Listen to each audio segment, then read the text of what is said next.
In my 38 years of working Homicide Bureau, I've cleared over 600 murders. One of the most infamous cases that I worked was the Night Stalker case, where this individual would break into homes and usually shoot and kill the man in the house immediately and rape the wives. A one-man epidemic of madness and murder, one of America's first serial killers to be given a brand name. The name, the Night Stalker. Lock your doors, lock your windows. If you have the ability to provide additional security devices, then by all means do so. The Night Stalker was hitting throughout Los Angeles County, into Los Angeles City.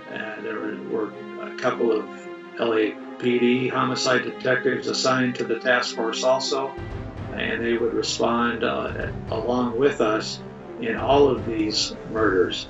Everyone in Los Angeles County was afraid, and there were a lot of gun sales at this time. I was called out to a residence of two elderly sisters who lived together, and they had been found beaten to death in their beds. These sisters had not only been beaten to death with a hammer, they were also raped with the same claw hammer. This was the first case that the Night Stalker actually wrote a pentagram on the wall and on the thigh of one of the victims with lipstick. And at the same time as the Night Stalker, they were sending us out on murders that they thought might be connected to the Night Stalker. Grandson had borrowed a neck roll from him and had never given it back to him. So that morning, before football practice, he drove over to our victim's house and knocked on the door. He went into the victim's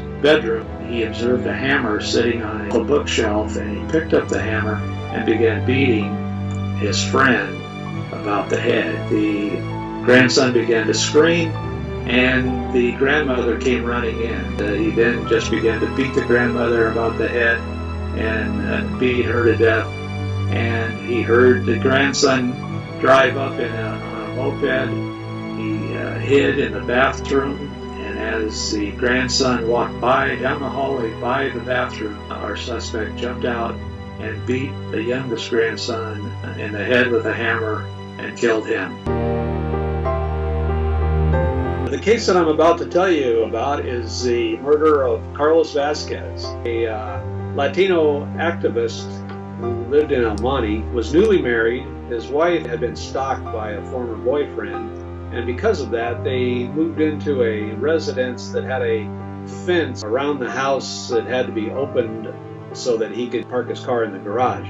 One night he came home from work and he got out of his car, and as he was unlocking the gate, he was sniped from a distance. Someone shot him from several blocks away.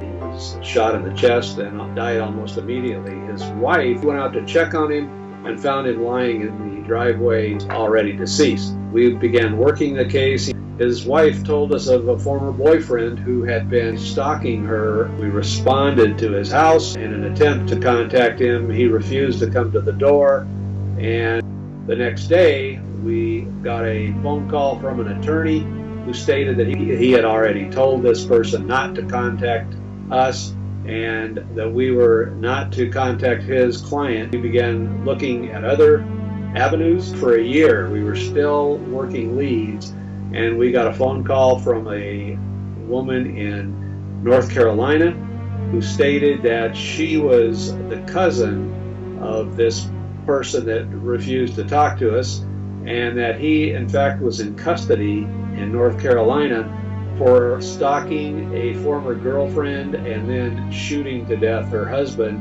from a canoe that was floating down some backwoods river.